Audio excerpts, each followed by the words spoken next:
So this is a presentation on the cocktail party effect, which is a known and measured phenomenon in psychology.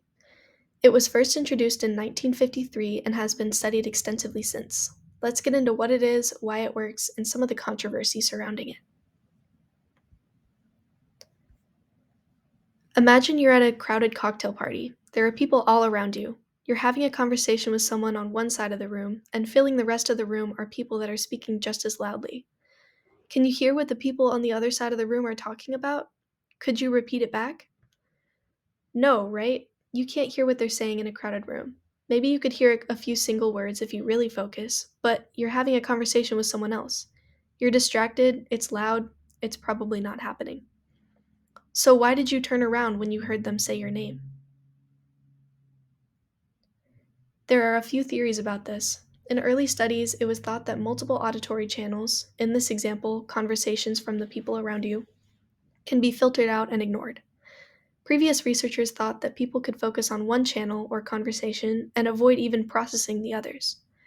But that doesn't explain why you heard your name. You had to process it to react to it. If you were ignoring every conversation that wasn't the one you were directly involved in, you wouldn't have reacted. So, are you processing every single conversation? Maybe a little bit. Research is still being conducted to understand the role of auditory processing in this effect.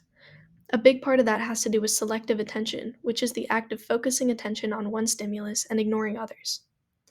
It seems to be true that even in ignored auditory channels, some highly important stimuli, like your name, can still be processed and will produce a reaction.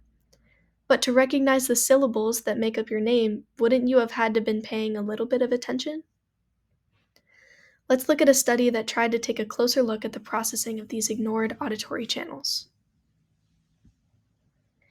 In the original study and recent studies conducted since, an average of around 30 to 40% of people will direct their attention to an ignored auditory channel when they hear their name. This number has been pretty consistent in research of this effect. Why is it that only some people react this way? Let's start by asking what it is that draws the attention in the first place. If your name is a highly relevant stimuli, why is that? Is it because it's relevant to yourself and you prioritize information that affects you? Is it because it's unexpected and caught you off guard?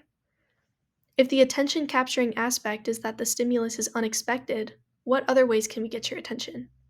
In 2021, Rower and Cohen conducted a few experiments to find out.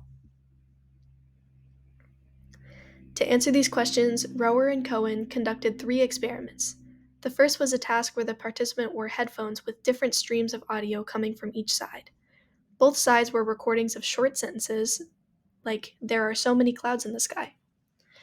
Participants were instructed to ignore one channel and to shadow or repeat the other channel.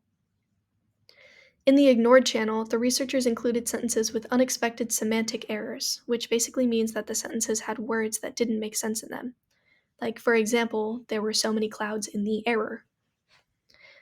This was to test whether an unexpected stimulus can draw attention the same way your name can. It didn't. They found that only a single participant reported noticing an unexpected word. The second experiment was a direct replication of the cocktail party effect procedure, meaning that instead of unexpected words, they tested participants using their own name. Replication is important because it shows that the data collected aren't just random and that the same effect can be produced under the same circumstances. In this case, it also gives Rower and Cohen the freedom to compare their results in Experiment 2 with their results of Experiment 3. Experiment 3 was designed to identify a possible relationship between this effect and something called working memory. Working memory is somewhat similar to short-term memory, but it has a much shorter duration. It's where information is briefly held during processing. Think of it like if someone asked you to write down a phone number, you can only remember the numbers for a couple of seconds. That amount of time is called working memory span, and it's different for everyone. The average working memory span is somewhere around 7 seconds. Rower and Cohen suspected that working memory span has something to do with why this effect is only shown in part of the population. Let's take a look at their results. 29% of participants heard their own name in the ignored channel. This is consistent with prior research, albeit a bit lower of a percentage. Within the 29%, participants were more likely to produce shadowing errors. This refers to the task where they were instructed to repeat after the channel that they were focused on. Participants who heard their own name were more likely to miss words or make incorrect repetitions of the sentences they were asked to listen to. Unexpected words did not capture attention the way that the participants named it. This suggests that attentional capture is driven by self-relevant information rather than unexpected information. Finally, the researchers found that lower working memory capacity was related to higher detection of one's name, and by extension, more shadowing errors. So why does this matter? The cocktail party effect is a testament to how little we understand about how information is actually processed in the brain. Working memory seems to play a crucial role. Working memory includes a structure in the brain called the central executive, which is thought to be a prominent director of attention and processing in the brain. As the field continues to study this phenomenon, keep in mind our original question. Does hearing and reacting to our name mean that we process everything at least a little bit? And here's a new question to consider. If that processing is not accessible to our conscious brain, does that mean it's happening unconsciously?